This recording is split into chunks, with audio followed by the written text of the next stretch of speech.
সরো ওদিকে যাও, ওদিকে যাও, ওদিকে যাও। ঠিক আছে না? হ্যাঁ ঠিক আছে।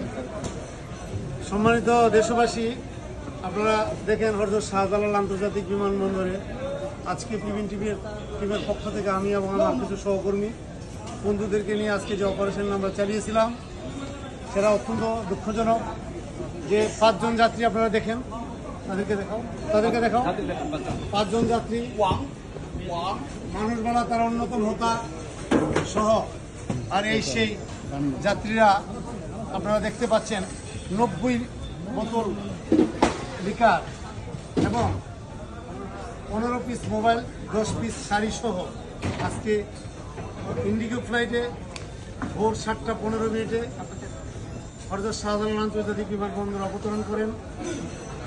তো ওদের ইচ্ছে ছিল দোতলা দিয়ে ওরা বিভিন্ন কলা কৌশলে এগুলো পাচার করবে।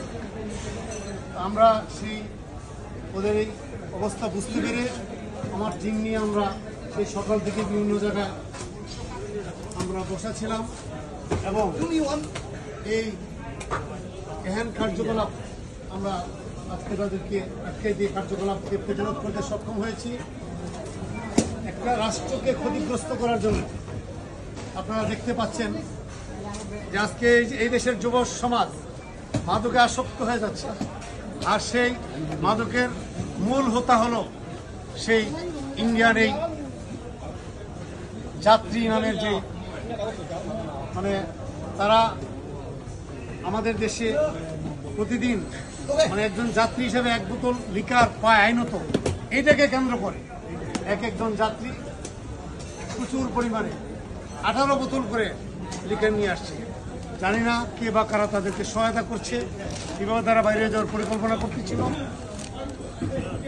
যে যার পক্ষ থেকে এই কাজ করুক না কেন আমরা তাদেরকে জানাই এই রাষ্ট্রের পক্ষ থেকে তীব্র নিন্দা এবং ঘৃণা। আমরা তাদেরকে ধরার চেষ্টা করব কারা সে ব্যক্তি। আমরা আমাদের অভিযান অব্যাহত আছে, আমরা চেষ্টা করতেছি কাদের মাধ্যমে, কোন হোতার মাধ্যমে এগুলি বাইরে হয়ে যাওয়ার চেষ্টা করতেছি আমরা সেটাও খতিয়ে দেখছি। আর এগুলিকে আইনি প্রক্রিয়া যাবে। প্রচুর পরিমাণে এই যে মদের চালান আজকে আসছিল, আজকে তাদের সেই সমস্ত প্রক্রিয়া তাদের ব্যর্থ করে দিয়েছি আমরা। তারা আজকে যেতে পারেনি। বিভিন্ন সংস্থার সহযোগিতার জন্য সবাইকে ধন্যবাদ।